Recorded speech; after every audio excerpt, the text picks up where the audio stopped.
from Wired. Metadata shows the FBI's raw Jeffrey Epstein prison video was likely modified. There's no evidence the footage was deceptively manipulated, but ambiguities around how the video was processed may further fuel conspiracy theories about Epstein's death.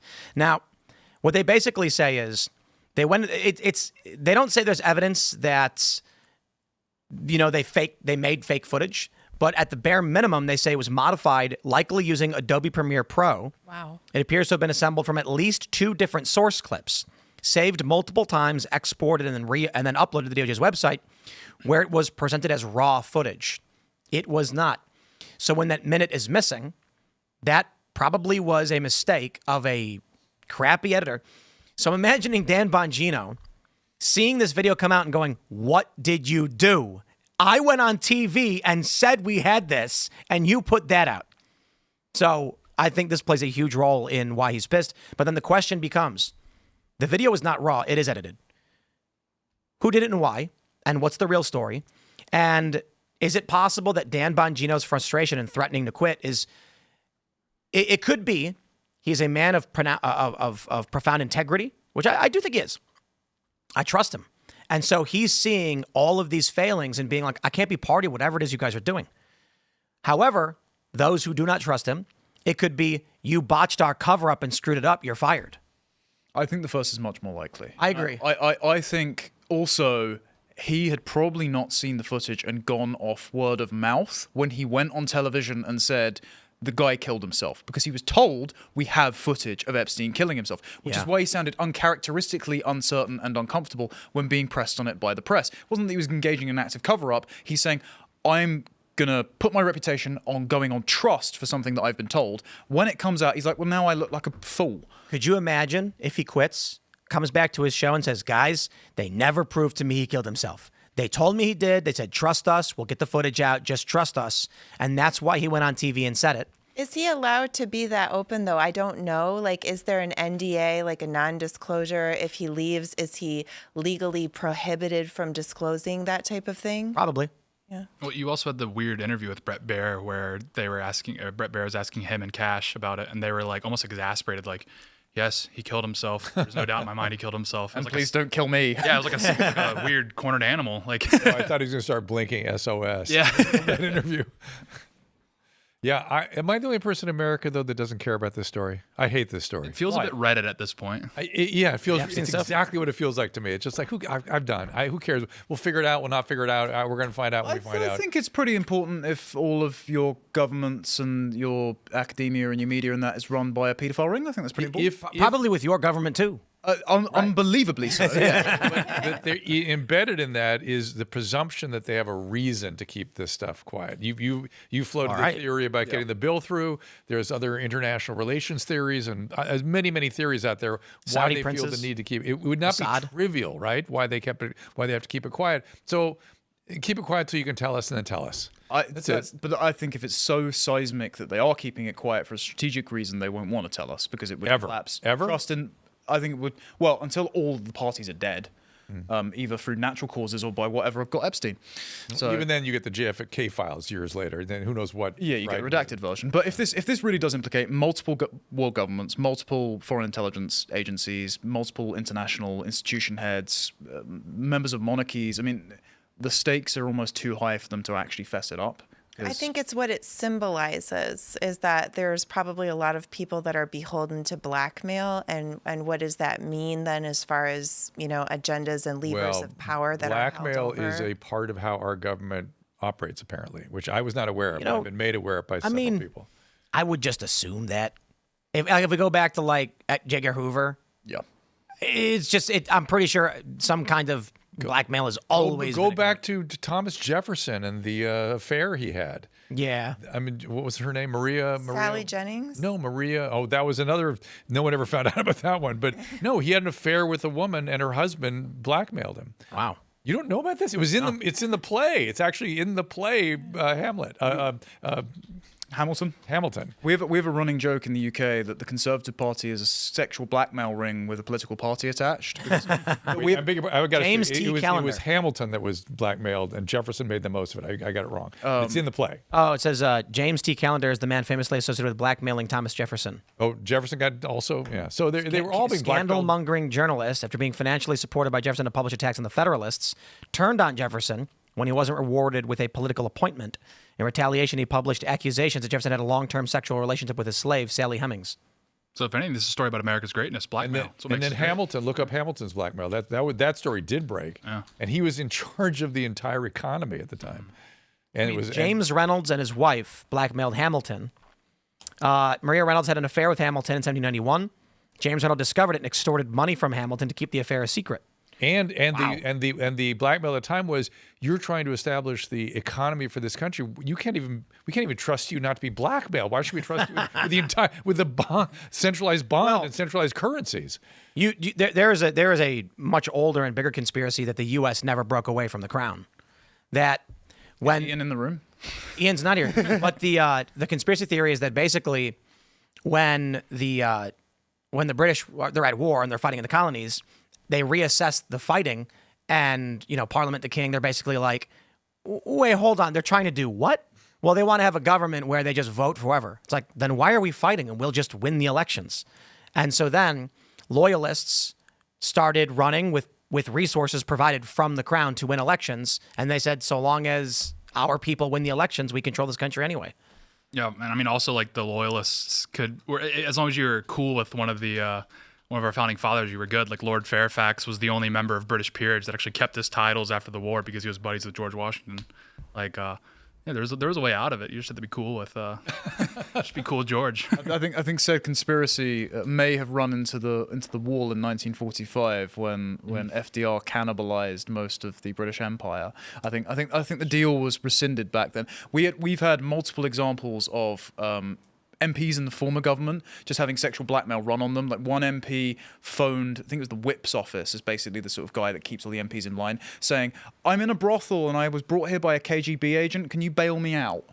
Like one other one phoned up a member of his office in the middle of the night saying that he'd hired a rent boy who had stolen all his money, and so he needed to borrow money from the party to quash blackmail. Did you guys know that my life needs to be a lot more interesting? Did you guys know that 43 out of 46 U.S. presidents are believed to be descendants of Charlemagne? It's kind of not surprising if you're like some dude who conquered and had a bunch of kids, has a bunch of descendants, to be fair. Yeah, I think like pretty much every Western European is descended from Charlemagne. It's like Genghis Khan and the right. Asian side. Yeah. I mean, if you look at some of the names that were rumored to be floating around on this Epstein list, like there's certainly blackmail going on. I mean, these are huge, huge players. Look at that. Virtually every person of European descent is likely descended from Charlemagne. Yeah. He was a player. He had Riz. Spoken Riz. That Virginia Dufresne, committed suicide just a few weeks ago. She was going to be one of the star witnesses. She's the 17-year-old in the picture with Prince Andrew. Yes. And then she was run off the road by a bus or something. And the bus driver denied it. Yeah. And then she supposedly committed suicide. Well, she posts this thing where she's all battered saying, I just need a few days to see my kids. Like, who are you telling that to? And then she died. I mean, there is something, I think, going on there. I don't know what. The same with Robert Maxwell, right? He took a fall off of his boat, and he just so happens to have been working for Mossad. Like, I know your chat's just going to light up right now, but like, this all stinks. It totally glows. It's radioactive. Well, they've been sloppy with the assassination since the Clintons, allegedly. Because, there was the one where it was the lady that accused Bill Clinton, and she was working at a Starbucks, and someone came in. It was like in Georgetown, just shot her at point blank range and didn't take anything. And everyone's like, oh, yeah, it was a hold-up gone wrong. And it's like, they're getting sloppy. What's going on? Wow, what was that story? It was an accuser of Clinton in Georgetown. She worked at a Starbucks. When? This would have been the late 90s. Really? Yeah. The guy just walked in? Yeah, the guy just walked in. There was that journalist who was investigating the CIA who committed suicide by shooting himself twice in the head. Yeah, it's like, oh, yeah, he just went into a lake and stabbed himself in the back 25 times. It's classic suicide, yeah. The dude who shot himself, I always forget his name. They argue, well, he shot himself and it wasn't a lethal shot. So then he shot himself again to die. And most people hear that you shot yourself twice and that they don't believe that, but the disgusting and unfortunate and tragic reality is people often It happens. miss. Yeah, but you got to look. You got to show me the diagrams. It's also Right, extra right. impressive that he did it in the back of his head. Like, I think one of them was actually. there you go. And with tape over his Yeah, mouth. I don't know. It's crazy. He actually managed to put cement around his feet in a bucket and then hop all the way to the bottom of the ocean. That's pretty good. Yeah, he's a committed guy. So what are we uncovering here? What are we getting at? We're getting, they're getting, they're Wet getting works sloppy. is real. They're getting Why sloppy. wouldn't the governments engage in these kinds of things? And yeah, you know what I've referred to it as? You know they say that wealth lasts 3 generations? So does the liberal economic order. So does governmental power. So the idea goes, some young kid is born on a farm and he works really, really hard and he says, you know, I could do this better if I just had this tool. Makes a crazy tool, starts using it and says, I could make another one of these for my neighbor. Starts making a bunch of these crazy tools, builds a company. All of a sudden, he owns a widget factory and he's super rich, has a kid. That kid is born into wealth. And he says, here's how you run the widget factory. And we have a bunch of widget factories. That kid grows up super rich, helps run the company. His kid has a kid. That kid grows up wealthy, and it's a copy of a copy.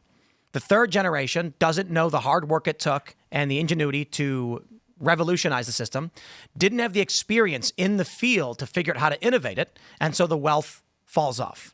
Or it becomes institutionalized, and this grandchild doesn't really know how to run anything. I think the same thing is true with the liberal economic order. After World War II, you got some gritty MFers who were involved in the craziest stuff, literally nuking another country, and they're like, here's what we're going to do with the liberal economic order. We're going to control the world via finance and trade. Here's how we're going to do it. Then they have a second generation. They come in and say, here's how you do it. Then there's a third generation. Now we're in the fourth generation of it, and these people don't know how to even do a simple cover-up. Yeah. What Guys, are you doing? This is corruption 101. What are we doing yeah, here? what you do is after you process the footage on Premiere, you just load the footage back into the surveillance footage to turn it into a raw file and then publish it. Come on, that's cover-up 101. What's going on? Hire me. It's rookie stuff. What are we doing? Yeah. Come on, elites, get it together. Gary Webb. Gary Webb was found with 2 self-inflicted gunshot wounds to the head, as determined by the Sacramento County coroner. It is unusual for suicide victims to inflict multiple gunshot wounds to the head, prompting widespread curiosity. The coroner's report addressed this directly, stating that while rare, dual gunshot suicides can happen, are in fact a distinct possibility. And that is true because, you know, you can miss. And I it's tragic, but whatever. There's a documented case who shot himself twice in the head. Indeed, he was investigating the CIA Contra allegations. You can also slip and fall ice skating in hell. Like, Yep. It can happen. You know. Yeah, you know, hey, I've seen Final Destination. Sometimes it happens. Yeah, maybe. What happened to the man? Well, he was driving down the street when someone flicked a match, which caused a dog to bark, scaring a guy on a bike who fell over, tipping over a street cone. Next thing you know, Yeah. If you're driving behind a logging truck, that's on you. Yeah. It just happens all the time. Yeah. Yeah, I don't know, man. I know what you're saying. I hear what you're saying when Dr. Drew say you're bored with it, or he's I'm tired. I'm sick of it. because we're not getting anywhere with it. And the story now is not even That's Epstein. exactly right. We're sto- not going to get anywhere. But it's the story is not Epstein. The story is now Dan Bongino. I was just looking up the age of Oliver North. Why doesn't he come and tell us how all this happens? I mean, he was in the middle of this kind of stuff, and he's never really copped to it being something out of the ordinary. He always seemed kind of like, I was doing my job. You know, it's like, how does this happen? What is his view on this? Why aren't there more people coming forward helping us understand how our government works if this is really part of it? I think there's a strong probability what is happening is exactly as intended, because there is always Hanlon's razor, never attribute to malice that which can be explained by incompetence. Yep. And boy, is government incompetent. So that's probably a distinct possibility. But it really is somewhat hard to believe that they keep botching it this poorly when it's a rather simple endeavor. So I'm like, when I think about how everything's dropped and the stories, I'm just thinking, what is their intended goal with all of this? Because it's not hard to actually cover it up. If they really wanted to cover it up, they could have just been like, here's 3 sentences, Dan, for you to say on TV, and then that's it. We're not going to talk about it again.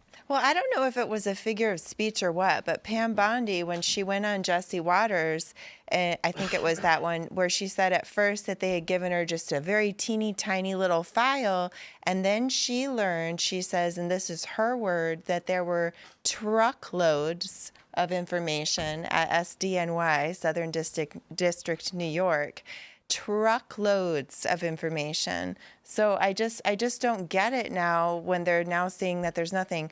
I mean, Drew, I hear you though. Like, I mean, as far as what exactly happened there or whatever, you know, I don't have a burning desire to know. But I guess the question is, can we trust this administration, especially because they held this up to us? Pam Bondi gave those reporters folders that said something like, most transparent administration ever, Epstein files. They made this into a symbol of transparency. Yeah. And so for them to now, I think people feel jerked around by it. Yes. You know? It's very similar to what's happening over at Maha, where you said you were going to get rid of those Moderna vaccines. Like, but to me, look, temporality has been left off of everyone's concern. Everything needs to happen in its time. I have patience with Maha. They're doing great. What if they bring in Matt Gaetz now? I would love that. And you saw Dershowitz talk about this too, didn't you? No, what did he say? Oh, he said, Yeah, I did see that. Yeah, I've seen the file. It's real. There's a lot of stuff there. I can't tell you. And he said, I know who's on it, but because of confidentiality, I can't say, and they should release it. But there was sort of a sense of urgency that there's a lot of stuff there. What he was I think suggesting. Dershowitz wants it released because he's accused, and there's evidence tying him to the Epstein stuff, and he's like, release it and show that I'm not. Come on. Right. Yeah. Or at the bare minimum, he's saying this knowing it won't get released, and he wants to make it seem like he's innocent. Oh boy. I think part of this. What do you do? It turns the complete moral corruption of our ruling class into the white noise of managed decline. Because the more you hear about the mismanagement of the scandal and less about the actual scandal itself, you come to accept the fact that everyone who is ruling us being completely depraved as a feature rather than a bug. And so it just allows the system to coast along on its exhaust fumes. Thanks for checking out this clip from Timcast IRL. Make sure to watch the show live Monday through Friday at 8 p.m. Subscribe to this channel, and we will see you all there.